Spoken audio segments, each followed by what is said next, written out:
J'étais debout devant l'évier de la cuisine, en train de rincer la dernière assiette du dîner, quand la voix de ma mère a claqué dans la maison comme un fouet. « Héloïse, monte ranger le dressing de ta sœur. » On dirait une porcherie encore une fois. Elle ne m'a même pas regardée. Elle a juste aboyé ça depuis la salle à manger où elle et ma sœur étaient assises avec des plats de traiteur auxquels je n'avais pas le droit de toucher. J'ai essuyé mes mains sur un torchon et me suis retournée lentement. « Maman, je viens de faire une journée de 10 heures. Ça peut attendre demain ?» Ma sœur Camille, 20 ans, l'enfant chéri pourri gâté, a penché la tête et a ricané comme si elle regardait un spectacle comique. « Oh, la grande sœur est fatiguée. Peut-être que tu ne devrais pas faire la bonne si tu ne supportes pas le travail de bonne. » Abonnez-vous à notre chaîne et dites-nous dans les commentaires d'où vous regardez cette vidéo. Mon estomac s'est noué. J'ai dit que je suis fatiguée.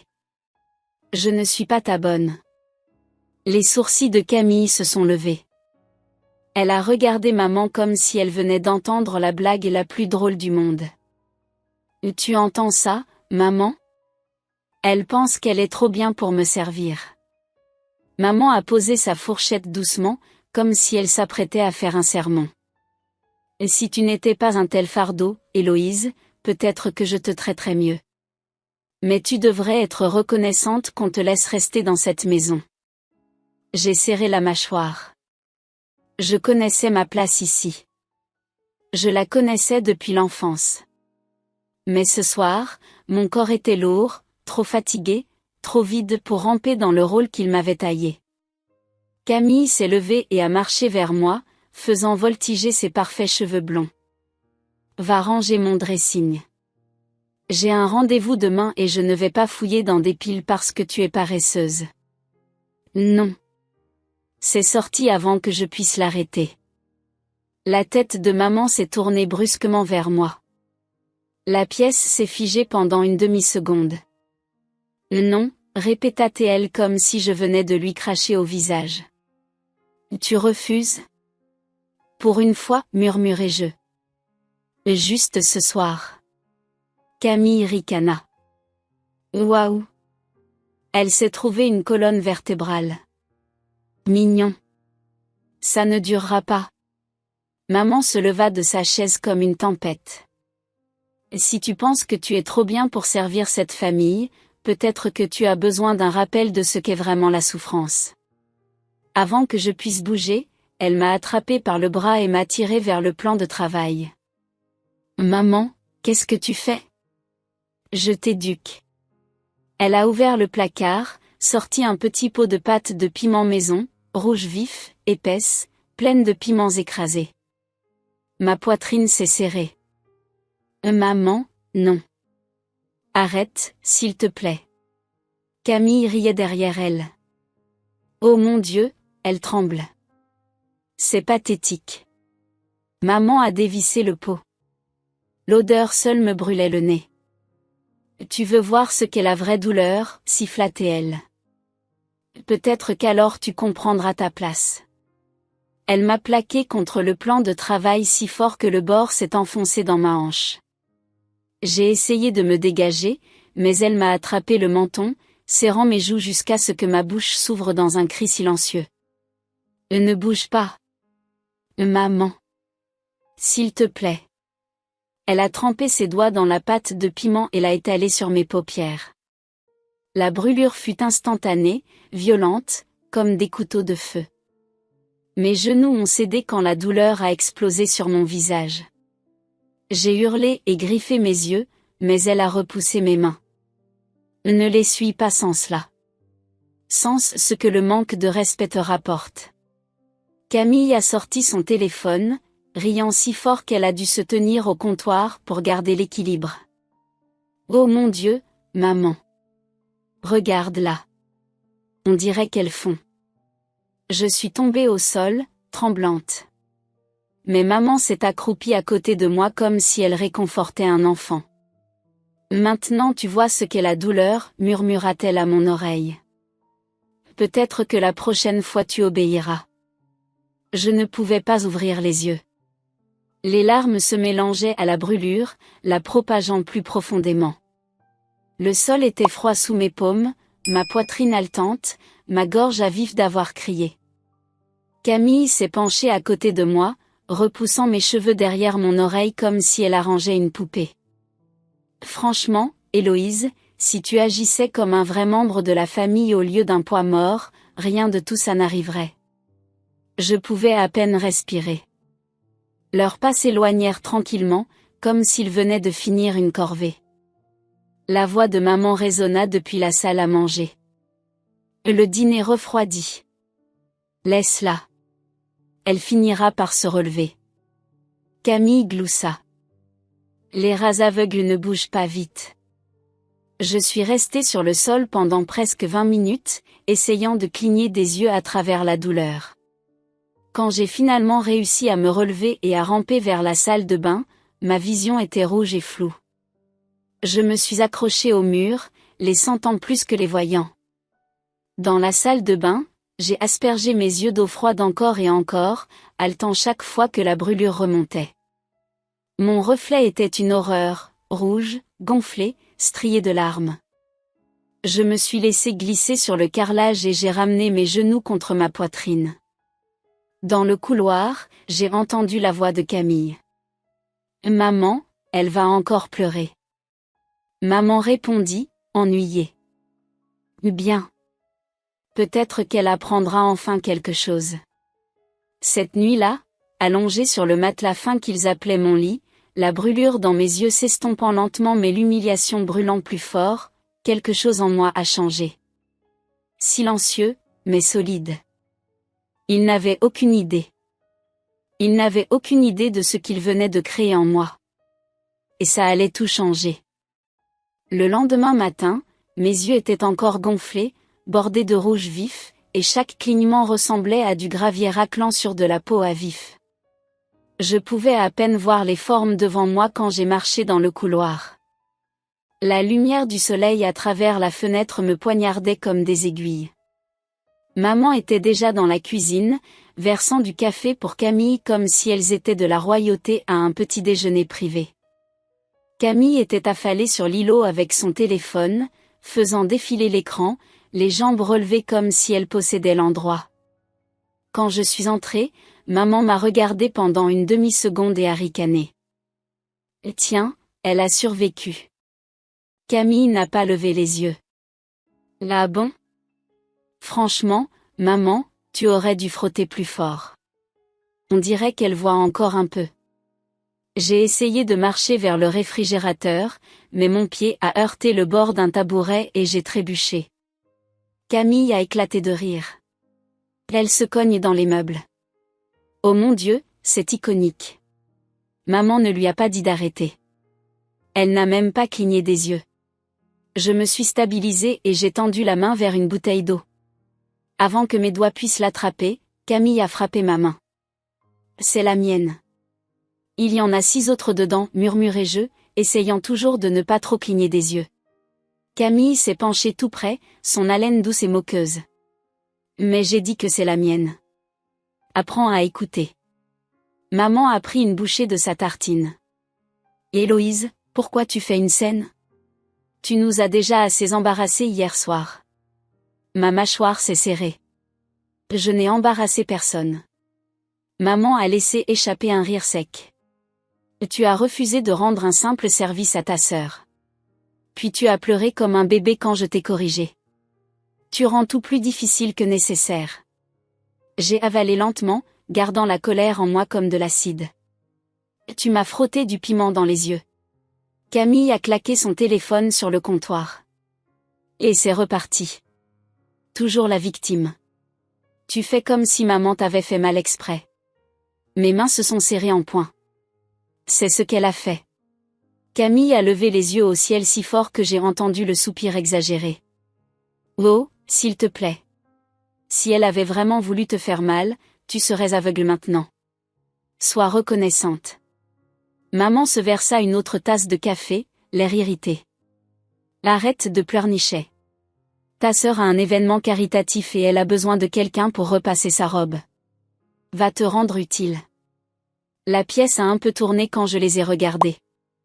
Ma gorge s'est serrée, pas à cause de la douleur dans mes yeux, mais de la prise de conscience qu'elle croyait vraiment que rien de ce qu'elle faisait n'était mal.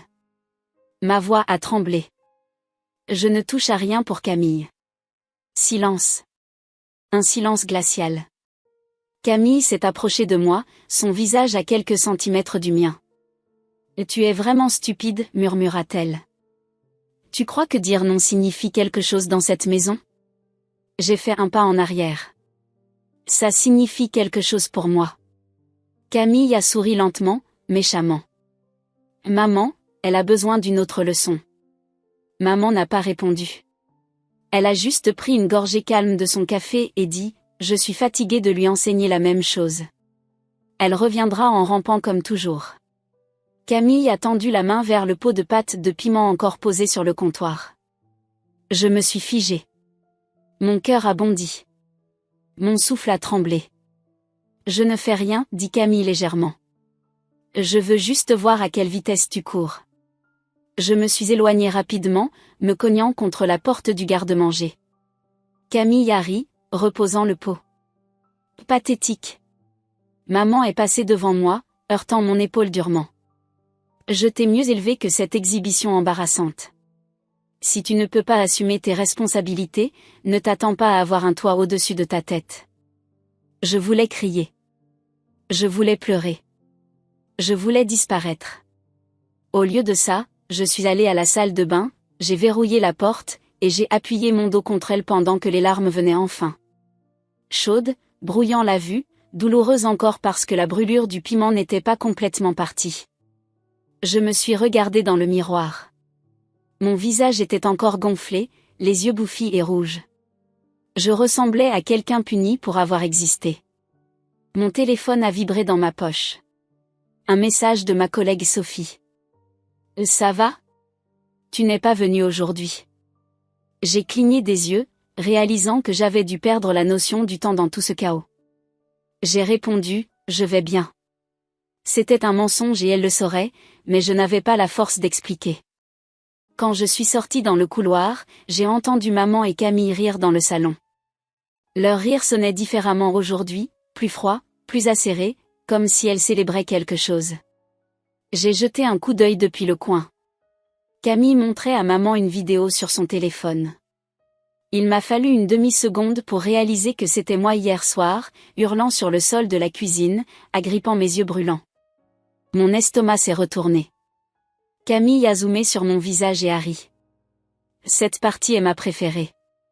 Maman a gloussé. Franchement, c'est utile. La prochaine fois qu'elle prétendra qu'on la maltraite, on lui montrera à quel point elle a l'air dramatique.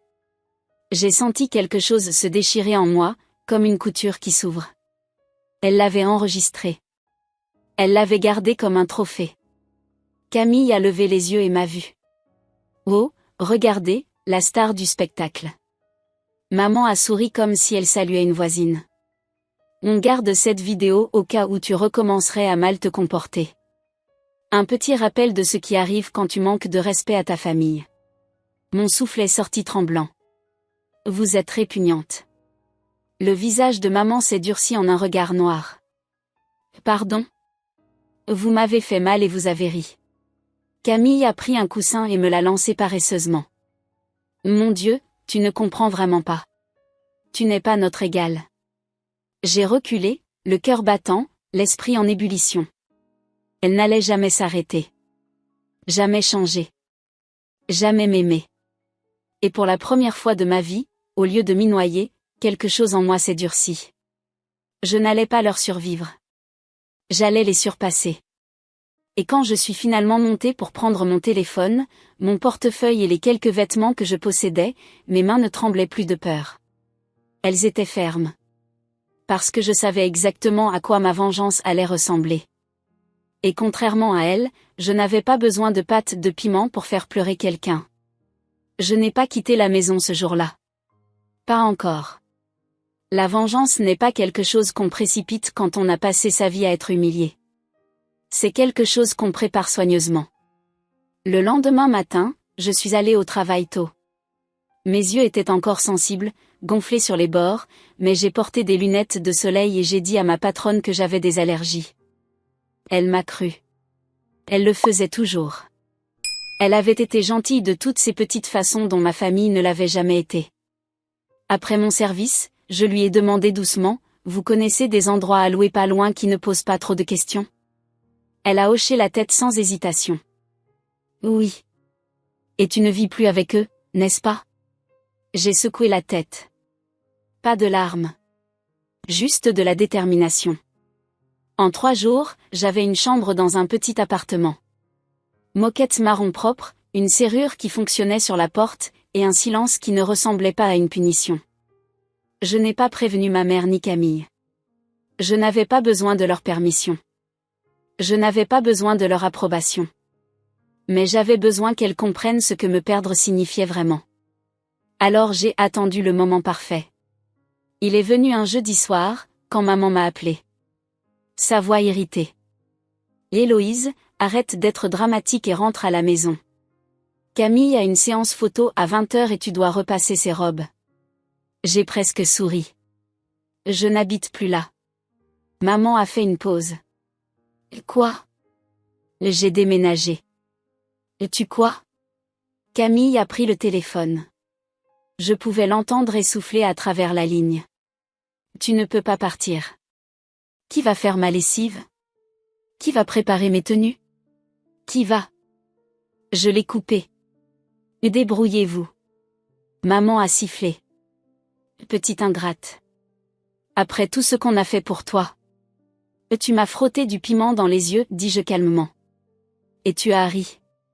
Il y eut un silence. Puis maman a claqué, tu le méritais. Je sais, dis-je doucement.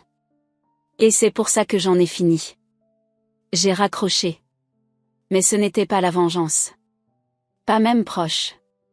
2 jours plus tard, je suis allée au commissariat de police. Pas pour porter plainte. Ce n'était pas mon plan. Je me suis simplement approchée de l'officier à l'accueil et j'ai dit, je dois déposer un signalement d'une agression domestique. Je ne porte pas plainte pour l'instant, mais je veux que ce soit documenté. L'officier a regardé mon certificat médical de la visite aux urgences le soir où j'ai quitté la maison. Irritation, dommages tissulaires, exposition chimique aux yeux. Qui a fait ça? Demanda-t-il gentiment. Ma mère. Il a tout noté. Il l'a tamponné. Il l'a classé. Et c'était suffisant. Parce que la plus grande peur de mes parents n'était pas la prison. C'était leur réputation. Elle vivait d'être la famille parfaite. D'impressionner les amis de la paroisse, de prétendre que Camille était une étoile montante et que j'étais la fille discrète et serviable. Un incident documenté. Ça ne les arrêterait pas. Mais ça les suivrait. Et je savais exactement quand l'utiliser. Une semaine plus tard, leur paroisse organisait son banquet communautaire annuel. Maman et Camille en étaient obsédées. Camille avait même acheté une nouvelle robe spécifiquement pour l'événement. Je suis arrivée tôt, assise au fond, silencieuse, inaperçue. Quand le père François a commencé à lire la liste des bénévoles, il s'est arrêté en arrivant au nom de mes parents. « Monsieur et Madame Mercier, dit-il lentement. Nous devons discuter de quelque chose en privé. » Toute la rangée s'est retournée pour regarder ma mère. Elle s'est raidie. « Y a-t-il un problème ?» Il a levé un papier. « Nous avons reçu un signalement de préoccupation sociale du commissariat concernant votre fille. » Camille est devenue blanche. La mâchoire de maman est tombée. Papa a mis sa main sur sa bouche. Les gens ont immédiatement chuchoté. Tout le monde savait ce que signifiait un signalement social. Maman s'est levée violemment. « Héloïse, qu'est-ce que tu as fait ?» Je n'ai pas bougé. J'ai dit la vérité. La voix de Camille s'est brisée. « Tu nous ruines. »« C'est drôle, dis-je. C'est exactement ce que tu m'as dit quand j'ai pleuré. » Le père François a froncé les sourcils profondément vers mes parents. « C'est sérieux. Nous devrons en parler davantage. Vous devriez assumer vos responsabilités. » Responsabilité? Le seul mot qu'ils ne s'attendaient jamais à entendre en public. Ils ont paniqué instantanément. Papa s'est précipité vers moi. Retire juste le signalement. Dis que c'était un malentendu. Maman m'a attrapé le poignet fort. Répare ça. Répare ça, Héloïse. Camille s'est étranglée, tremblante. Ils ne me laisseront jamais défiler si les gens pensent qu'on est maltraitant. J'ai retiré mon poignet de la poigne de maman. C'est drôle. Tu n'avais pas dit que j'avais besoin d'apprendre ce qu'est la douleur? Leurs visages se sont effondrés. La peur remplaçant l'arrogance. Le silence remplaçant le rire. J'ai reculé. Non. Je ne répare rien. Chaque larme que j'ai versée dans cette maison. Vous allez en verser 10. La voix de maman s'est brisée pour la première fois de ma vie. Héloïse, s'il te plaît, ne nous fais pas ça. C'était là. La supplication. Pas poétique, pas symbolique. Réelle. Et méritée. Je me suis éloignée avec leur voix résonnant derrière moi, paniquée, tremblante, désespérée. Elles ont pleuré tous les jours après ça. Chaque réunion avec la paroisse, chaque suivi social, chaque voisin qui chuchotait. Et je n'ai pas eu besoin de pâte de piment. J'ai juste eu besoin de la vérité. Je ne suis jamais retournée y vivre. Je ne me suis jamais retournée. Et elles n'ont jamais cessé de pleurer. Abonnez-vous à notre chaîne et dites-nous dans les commentaires d'où vous regardez cette vidéo.